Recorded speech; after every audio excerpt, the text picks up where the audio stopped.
లాగులు వలగదాకా చంపాలి. మంచి మాట కాకపోతే ఏం చేస్తారు? మంచిగా కట్నే ఇల్లు పెట్టిపోయి కదా, 5 ఏళ్ళు నడిచింది కదా, మరి మీకేం బీమారీ వచ్చింది నాకు అర్థం కాదు. ఇంత పొడుగు మాటలు మాట్లాడుతుందా? అడ్డం పొడుగు మాట్లాడుతుందా? పొద్దున్న లేస్తే కేసీఆర్ చావాలి, నువ్వు 1000 జన్మలు ఇచ్చినా నేను చావనా కొడుకు అనుకుంటున్నావు.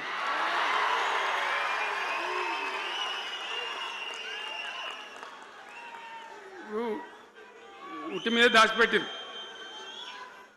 మన ఇళ్ళలో దాతారు కదా, ఏది ఉట్టి ఉట్టి అని ఉంటుంది. ఇప్పుడు మీకు తెలుసో లేదో కానీ ఇప్పుడు ఈ మధ్యలో ఫ్రిడ్జ్లు మోపోయిన మునుపు ఉట్టి అనేది ఉంటుండే. ఎండిపోయిన చేపలోకి నీ రొయ్యలో అవి ఉంటే నీ వరుగులు ఉంటే దానిలో పెడుదురు. పిల్లికి అందదా ఉట్టి, కింద కూసుకొని శాపం పెడతా ఉంటుంది, తెగాలే పడాలి తెగాలే పడాలి. పిల్లి శాపానికి ఉట్టి తెగుతుందా? మరి విధవలు కేసీఆర్ చావాలంటే కేసీఆర్ చస్తాడా? మీ దీవెన మీ ఆశీర్వచనం ఉంటే జీవన్ రెడ్డి గారు అన్నాడు, నాకు 75 ఏళ్ళు వచ్చినాయి. జీవన నేను చెప్తున్నా, నాకు కూడా 72 వచ్చినాయి. నీ వెనకనే నేను కూడా లైన్లోనే ఉన్నా. నేను ఒక్కటే మాట చెప్తున్నా, ఈ మా దేశభక్తి శ్రీనివాస్ ఏమో నాకు ఇంత పెద్ద కట్ట రాసి ఇచ్చాడు, నువ్వు మాట్లాడాలి ఇవన్నీ అవన్నీ కాదు. ఇక్కడ దరిద్రం పోయేదాకా, ఇక్కడ టాప్ టు బాటం అన్ని వర్గాల ప్రజలు ఇది మా తెలంగాణ, మేము గర్వంగా బతుకుతాం, సంతోషంగా బతుకుతాం, అన్ని వర్గాల ప్రజలు తలెత్తుకొని వచ్చేదాకా మనం సేవ చేయాల్సిందే, చివరి శ్వాస దాకా కూడా చేయాల్సిందే, తప్పనే తప్పదు. బ్రహ్మాండంగా ముందుకు తీసుకొని పోవాలి. మీరు కూడా నాకు 75 వచ్చిందే కాదు, ఇవాళ మీరు 50-25 ఏళ్ళు తగ్గిపోయింది మీ వయసు. అంత యువకునిలాగా అంత ఉత్సాహంగా ముందుకు దూసుకొని పోదాం. తెలంగాణ ఎట్లా మంచి దాని సంగతి చూద్దాం. ఇక ఇప్పుడు అన్నీ ఒక పొదరిల్లాగా చేసినాం. కరెంటు చక్కగా ఉండేనా కేసీఆర్ రాకముందు? కరెంటు ఉండేనా? కేసీఆర్ ఉన్న రోజులు మంచిగా ఉండేనా? మరి మళ్ళీ ఇప్పుడు ఏం రోగం వచ్చే, ఏం బీమారి వచ్చే? కరెంటు కాకెత్తుకొని పోయిందా? ఆనాడు 7000 మెగావాట్లుంటే ఒక ఏడాది లోపల మంచిగా చేసి 24 గంటల కరెంట్ ఇచ్చినాం, ఒక క్షణం కూడా పోకుండా. ఎప్పుడైనా రిపేర్ అవుతుంది తప్ప, టెక్నికల్ ప్రాబ్లం అవుతుంది తప్ప పోకపోతుండే. అంత మంచి పవర్ సప్లై చేసినాం. దాని తర్వాత యాదాద్రి, భద్రాద్రి, ఇంకా చాలా కొత్త సబ్స్టేషన్లు నిర్మాణం చేసినాం, జనరేటింగ్ స్టేషన్లు పెట్టినాం, 20,000 మెగావాట్లకు తీసుకొని పోయినాం. ఏది దరిద్రులకు రాజ్యం అప్పయ్యే ముందు 20,000 మెగావాట్లకు తీసుకొని పోయినాం. మరి ఏం రోగం వచ్చింది? ఏం బీమారి వచ్చింది? ఎందుకు ఇబ్బంది పెడుతున్నారు? అనేక చోట్ల రైతుల పొలాలు ఎండుతున్నాయి, పేపర్లలో ఫోటోలు వస్తున్నాయి, టీవీలలో వస్తున్నాయి, జనం ఏడుస్తున్నారు. ఎందుకు ఈ బాధ కలుగుతూ ఉంది? ఇది ఆషామాషి వ్యవహారం కాదు, ఇది జీవన్మరణ సమస్య, మన బతుకు తెరుగు సమస్య. ఓట్లు వేసేటప్పుడు నేను సిల్కలకు చెప్పినట్టు చెప్పిన, ఉల్టా పల్టా ఎటుపడతా వేయకుండా దెబ్బతింటారని చెప్పిన. నా మాట ఇన్నోడు ఇన్నలే.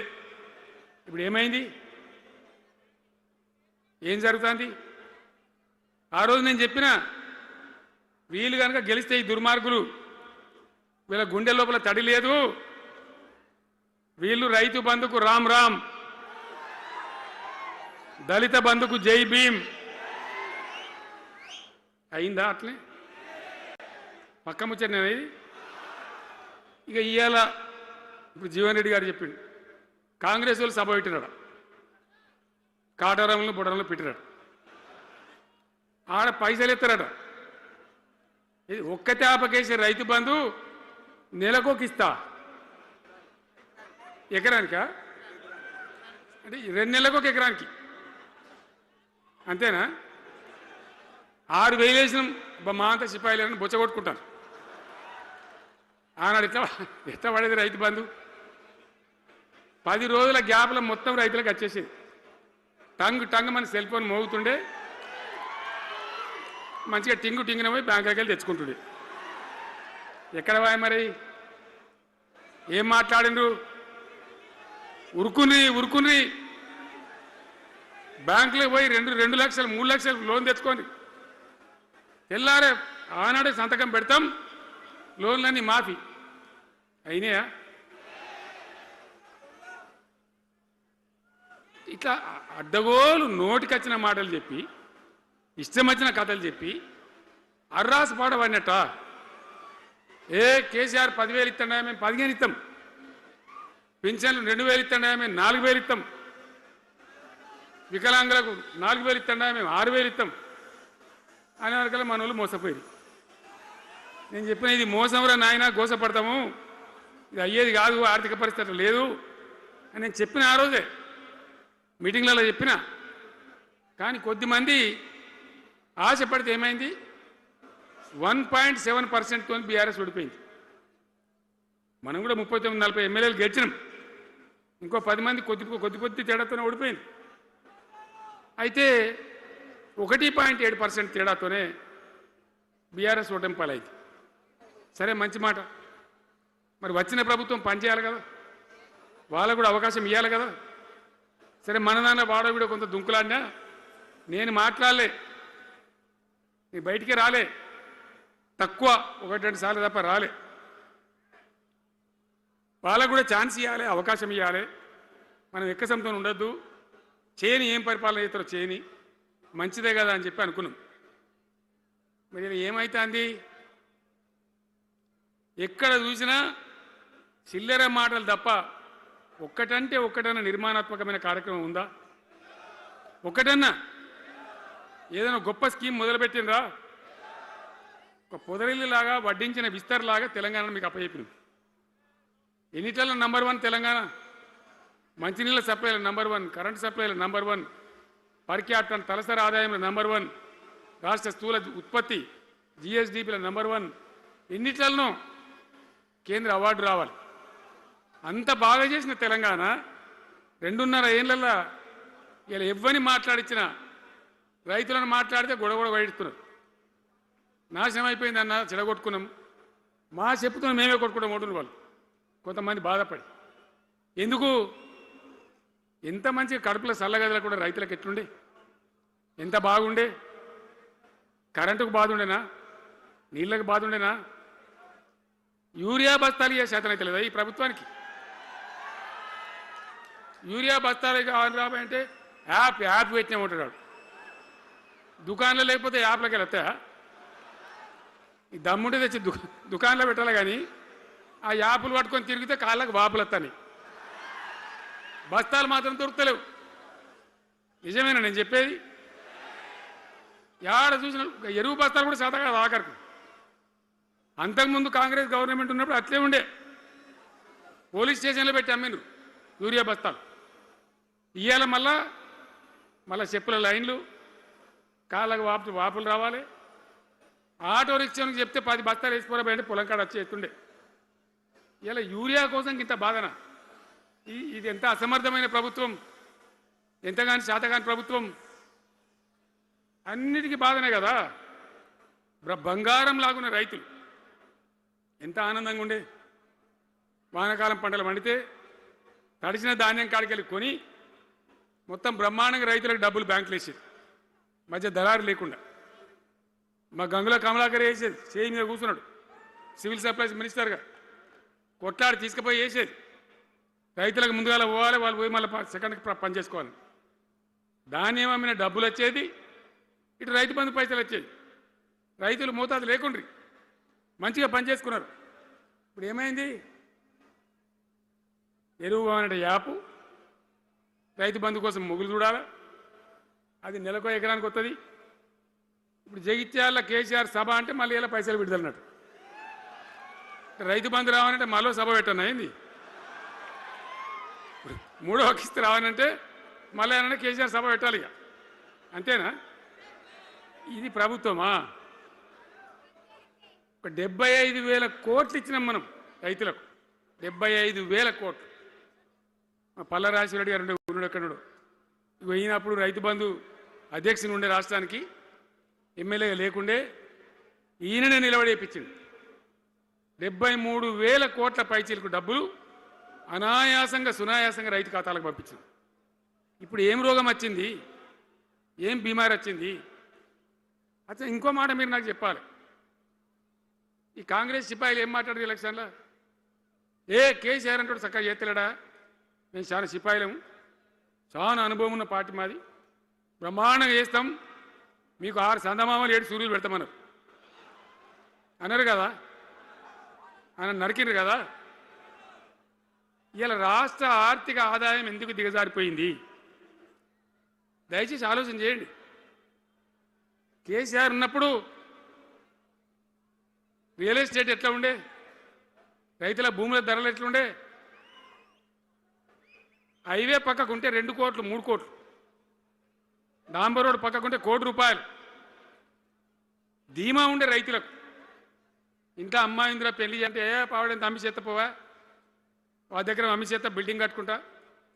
ఈరోజు అమ్మేటోడు ఉన్నాడు కానీ కొనేటోడు లేడు. నిజమేనా ఈ మాట? నిజమా కాదా? ఏమైంది మరి? ఏం రోగం వచ్చింది? రాష్ట్రంలో ఏ వాళ్ళని మాట్లాడించినా, ఎవరిని అడిగినా ఇదే బాధ.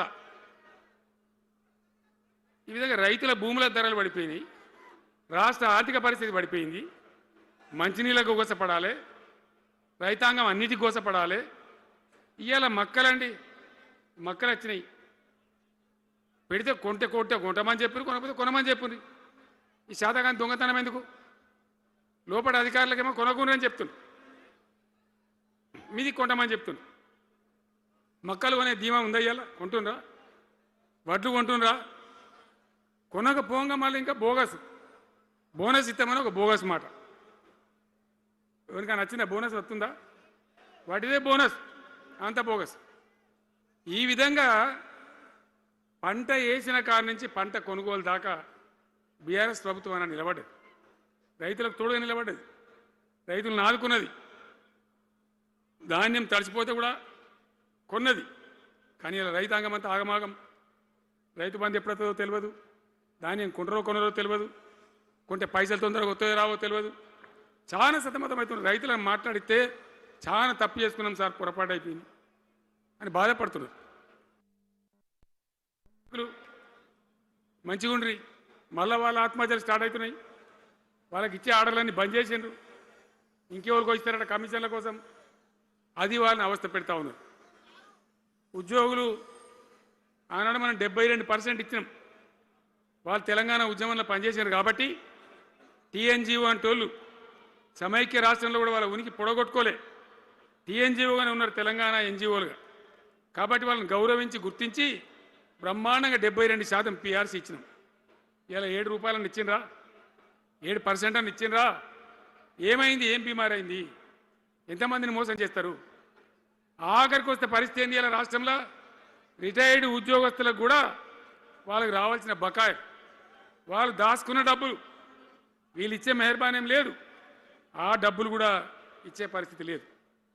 ఆటో రిక్షా కార్మికులు మాట్లాడితే అన్నయ్య ఈరోజు పనికి మాలిన ఫ్రీ బస్సు పెట్టిండ్రు, మా పొట్ట కొడుతున్నారు, మేము నాశనం అయిపోయినారు, వాళ్ళు ఏడుస్తూ ఉన్నారు.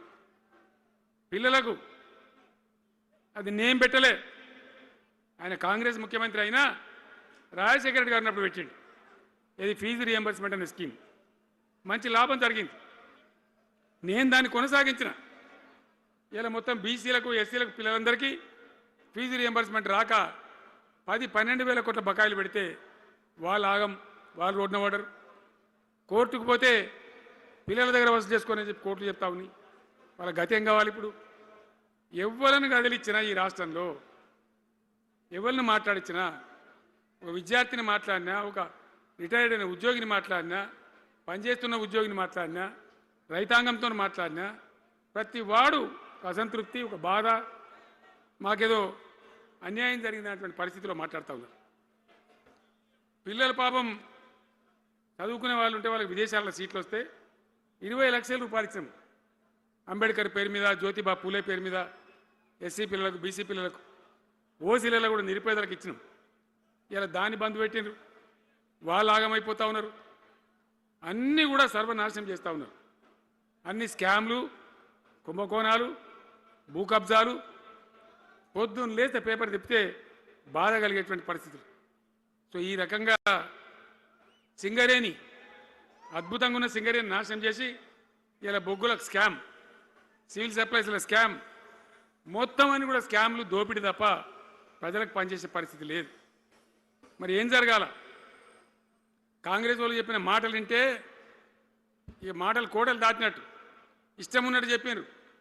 చివరికి ఏందిరా ఇప్పుడు 2.5 ఏళ్ళు గడిచిపోయింది. మరి ఏంది కథ?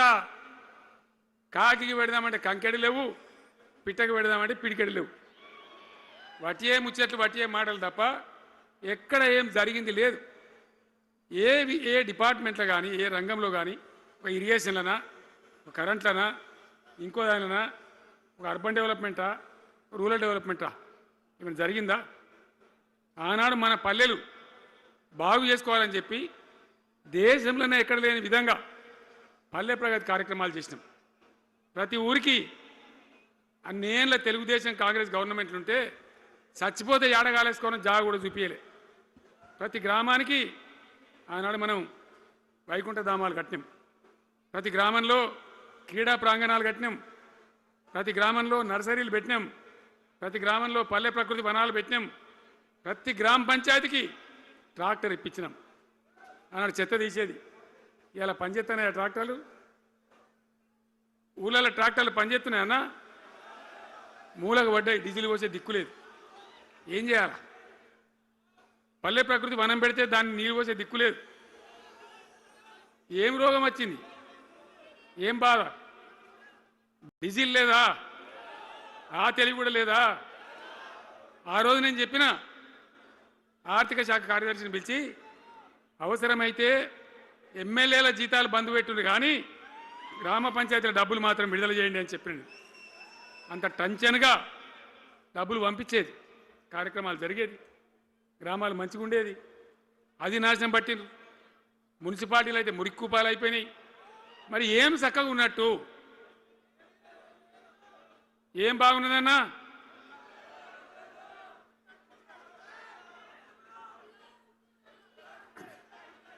లాంటి సీనియర్ నాయకుడు, అనుభవం ఉన్న వ్యక్తి నోటికెళ్ళి ఏం మాట వచ్చింది? కాంగ్రెస్ పోవాలి, బీఆర్ఎస్ రావాలి.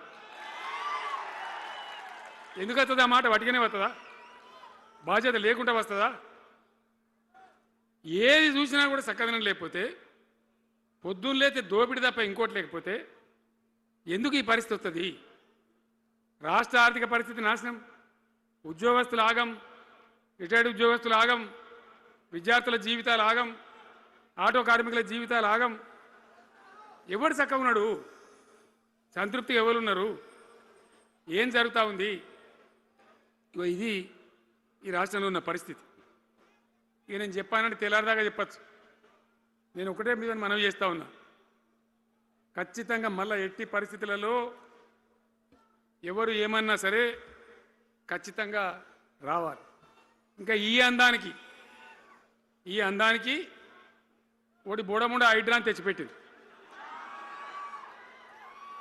దానికి ఆ హైడ్రాకు ఆ పిసిసి ప్రెసిడెంట్ అని ఉంటాడు ఆయన, కాంగ్రెస్ కమిటీ అధ్యక్షుడు, ఆయన నిజామాబాద్లో పోయి చెప్తుండు, హైదరాబాద్లో హైడ్రా, నిజామాబాద్ కూడా తెత్తాం బిడ్డ, నిజామాబాద్లో నిడ్రా, రేపు జగిత్యాలలో కూడా జిడ్రా అంటాడు. ఇక అది ఏం కావాలి?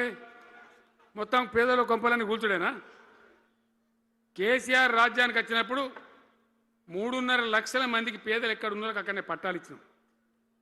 వాళ్ళని ఆగం చేయకుండా పాపం గరీబోళ్ళు 3.5 లక్షల కుటుంబాలకు హైదరాబాదు చుట్టుపక్కల వేరే పట్టణాల్లో కూడా పట్టాలు ఇచ్చిన వాళ్ళని బతకనిచ్చిన. ఇలా ఏం కూలగొట్టుడు? అది పుస్తకాలు కూడా తీసుకుని పోరాటాలు చదువుకునేటి అంతే గిరితమా? నేను ఒక్కటే మాట మనం చేస్తా ఉన్నా, గ్యారంటీగా బీఆర్ఎస్ గవర్నమెంట్ వచ్చేది ఖాయం. మొట్టమొదటి రోజులనే ఈ ఐటాంటోని ఎత్తి అవతల వరేస్తామని చెప్పి నేను మనం చేస్తా ఉన్నా. తీసేయన్నా దాన్ని, ఐటాన్ని తీసేయనన్నా? పక్క మాటనా? మళ్ళా మొదలు పెట్టిరా? ఇక జరాగు, 5 నిమిషాలు అది అయిపోతుంది. హైడ్రాని పీకేసి మొదటి సంతకంతోనే తీసి చెరువులో వాడేస్తాం దాన్ని. ఇప్పుడు మనం చేయలేం. 46,000 చెరువులు మంచిగా చేసినాం. ఏమన్నా గుడిసె కూడా కొలగొచ్చామా? ఇల్లు కూడా వచ్చామా? ఇదేమి ఇచ్చేంతరం నాకు అర్థం కాదు. మూసి అని దాని ఎంబడి వాడారు, దానికి ఆడ గరీబులు ఉంటారు పాపం. మూసి ఎంబడిన గరీబులను వాళ్ళని ఏమి ఏడిపించుడు? పొద్దున్న లేతే వాళ్ళు నిద్రపోకుండా వాళ్ళ కంటి మీద కొనుక్కు లేకుండా అది ఎవడు చేసే ప్రాజెక్ట్ అయ్యేది కాదు, పీకేది అవుతుందా? 15,000 ఇల్లు కూడా కొడతారట. ధర్మమేనా అది? ఈ రకంగా ఇప్పుడు పనికి మాలిన హైడ్రా తెచ్చి మూసి అది చెయ్యాలి, మూసి మంచిగా చేయాల్సిందే బద్దనేవాడు అన్నాడు.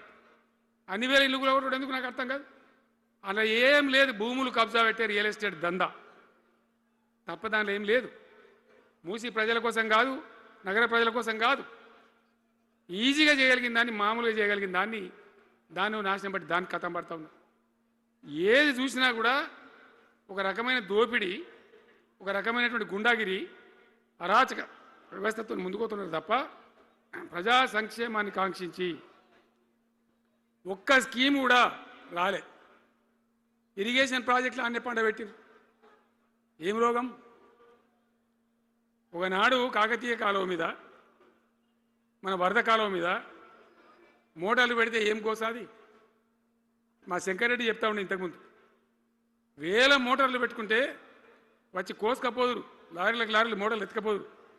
ఇదే వరద కాలువ మీద కేసీఆర్ ఉన్న రోజులు ఎవడన్నా మాట్లాడిందా? మాట్లాడలే. చివరికి ఏం చేసింది మీరు మంచిగా వినాలే. వీళ్ళు మామూలు పని చేస్తలేరు, మన జీవితాలకే బాంబులు పెడుతున్నారు. ఆ రోజు కూడా నరేంద్ర మోడీ ప్రధానమంత్రిగా ఉండే ఆయన ఏం చేసిండు? కరెంటు మోటార్లకు మీటర్లు పెట్టాలి, నువ్వు పెట్టాలి కేసీఆర్ అని నా మీద ఒత్తిడి. నేను చెప్పిన నా పానం పోయినా సరే, సచ్చినా సరే నేను మీటర్ పెట్టా అని చెప్పింది. పెట్టలే. 30,000 రూపాయలు కట్ చేస్తే నీకు అన్నాడు, కట్ చేసిండు. రాష్ట్ర ప్రభుత్వానికి వచ్చేటువంటి ఆదాయం 30,000 కోట్ల రూపాయలు వదులుకొని కూడా తెలంగాణలో నేను కరెంటు మీటర్ పెట్టనియలే. నేను ముఖ్యమంత్రి ఉన్నాను రోజు. ఇవాళ ఏం చేసిండు తెలుసా వీళ్ళు మీకు?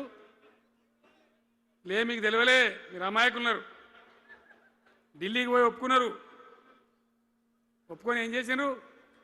అయ్యా బాంచని మీటర్లు పెడతాము, మాకు ఆ పైసలు ఇయ్యండి, కేసీఆర్ వద్దన్నారు కదా మేము తీసుకుంటాం అని ఆ డబ్బు తీసుకొని వీళ్ళే ఈ గవర్నమెంట్ పోయి సంతకం పెట్టి ఇప్పుడు మొదలైతే ఇక ఇప్పుడు వస్తాయి మీటర్లు. ఎదుర్కొందామా? మీటర్ల ఎదురుపాటును యుద్ధం చేద్దామా? కొట్లాడదామా? ఏమన్నాం మనం? నాకు అర్థం కాదు. రైతులు మంచిగా ఉండాలి, వ్యవసాయం మంచిగా ఉండాలి, పల్లెలు బాగుండాలి, వృత్తి పనులు బాగుండాలి. ఇప్పుడు యాదవులకు ఒక గొర్రెలు ఇప్పించాం. ఇప్పుడు వస్తున్నాయా గొర్రెలు? వినబడతలేదు. బంద్ అయినాయా? ఎందుకు బంద్ అయినట్టు? మరి దానికి ఏం రోగం వచ్చే? మరి ఎవరికి ఇచ్చినట్టు? చేపలు పట్టే వాళ్ళ కోసం చేప పిల్లలు వేసినాం, ఇప్పుడు వేస్తాను రా. మరి ఎవరికి చేసినట్టు? వృత్తి పని వాళ్ళకు ఉండదు, ఎవరికి ఉండదు. బీడీ కార్మికులు ఉన్నారు, నాకెవ్వరు దరఖాస్తు ఇయ్యలే, ఎవరు అడగలే. అప్పుడప్పుడు మా తులమో చెప్పేది, అన్న వాళ్ళ పరిస్థితి బాగుండదు పేదరికంలోనని చెప్పేది. మా అంతటా మేమే ఆలోచించుకొని బీడీ కార్మికులకు పెన్షన్ తెచ్చినాం. మొత్తం భారతదేశంలో ఏ రాష్ట్రంలో ఇస్తారా? వాళ్ళకి పెన్షన్లు పెంచుతామని ఎగబెట్టినరా? వాళ్ళకు కాదు, ఎన్ని ఆశలు. ఇంట్లో ఉన్న ఆడపిల్లకు 5 లక్షలు మహాలక్ష్మి అని పేరు పెట్టి 2,500 నెలకిస్తామని ఇచ్చిండ్రా? రూపాయి వచ్చిందా? అట్లా ఎన్ని? 6 గ్యారంటీలు, 420 హామీలు. స్కూటీలు ఎక్కడ వాయే? స్కూటీల్లో మనలే, ఇంకా స్కూటీలు ఎక్కడి? ఏమన్నా నచ్చినాయా? మరి నేను ఏమంటున్నా అంటే దయచేసి మీరు ఆలోచన చేయాల్సింది, ఇలా ఈ సభలో మాట్లాడుతున్నా మీరు వింటున్నాను కాదు, యావత్ తెలంగాణ వింటున్నది. తెలంగాణ ప్రజలందరికీ నేను కోరుతాను, నేను చెప్పిన నిజమా అబద్ధమా? ఏం జరుగుతూ ఉంది తెలంగాణలో? ఈ సందర్భంలో ఖచ్చితంగా ప్రజల మంచిని కోరే ప్రతి వాళ్ళు ఒకటి కావాల్సిందే, మళ్ళా తెలంగాణ పునర్నిర్మాణ యజ్ఞం మళ్ళా ప్రారంభం కావాల్సిందే. దాన్ని ఎవడు ఆపలేడు. జర గాచారం బాలేకపోతే దెబ్బతింటాం. అంత మాత్రం చేత ఆగిపోతామా? ఊకుందామా? పోరాటం చేయాల్సిందే, వీళ్ళని నిలదీయాల్సిందే. ఖచ్చితంగా తెలంగాణ పునర్నిర్మాణ ప్రక్రియ ఆ యజ్ఞం మళ్ళా ప్రారంభం కావాల్సిందే. తెలంగాణ ప్రజలు గెలిచి నిలవాల్సిందే. మొత్తం ప్రాజెక్టు పండబెట్టినండి. పాలమూరు ఎత్తిపోతల పథకం 90% పూర్తి చేసినాం. కొద్దిపాటి డబ్బుతో అయిపోతుంది. వలసల జిల్లా, కరువు జిల్లా వాళ్ళ నాశనం పట్టిండ్రు. అన్ని అబద్ధాలు. ఒక్కటి కూడా ఒక క్రియాన్వితమైనటువంటి ప్రజలకు పనికొచ్చేటువంటి ఏ రకమైన నిర్మాత్మక పని లేకపోగా కూల్చివేతలు, కాల్చివేతలు, పోలీస్ దాడులు, ఎవడన్నా ఎదురుగా మాట్లాడతామని పట్టుకపోవడు. ఇది రాజకీయమా? ఈ రకమైన కథన? దయచేసి మీ అందరితోని నేను కోరేది ఒకటే. చాలా సంతోషం. నేను జగిత్యాలకు వచ్చిన సందర్భంలో జీవన్ రెడ్డి గారు వెంట మీరు తండోపతండాలుగా తరలి వచ్చారు. సభలో ఉన్నదానికంటే బయట చాలా ఎక్కువ మంది ఉన్నారు. మేము రాగా చూసినాం, తొవ్వలో చాలా చీరి చేస్తూ ఉన్నారు. మీరు వచ్చిండ్రు. మీ అందరికీ మళ్ళొక్కసారి నేను స్వాగతం చెప్తా ఉన్నా. జీవనన్నతో పాటు బ్రహ్మాండంగా పనిచేద్దాం, ముందుకు పోదాం.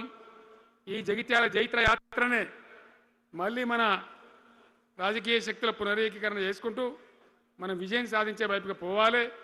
తప్పక విజయం సాధించాలి. తెలంగాణ పునర్నిర్మాణ యజ్ఞం పునఃప్రారంభం కావాలి.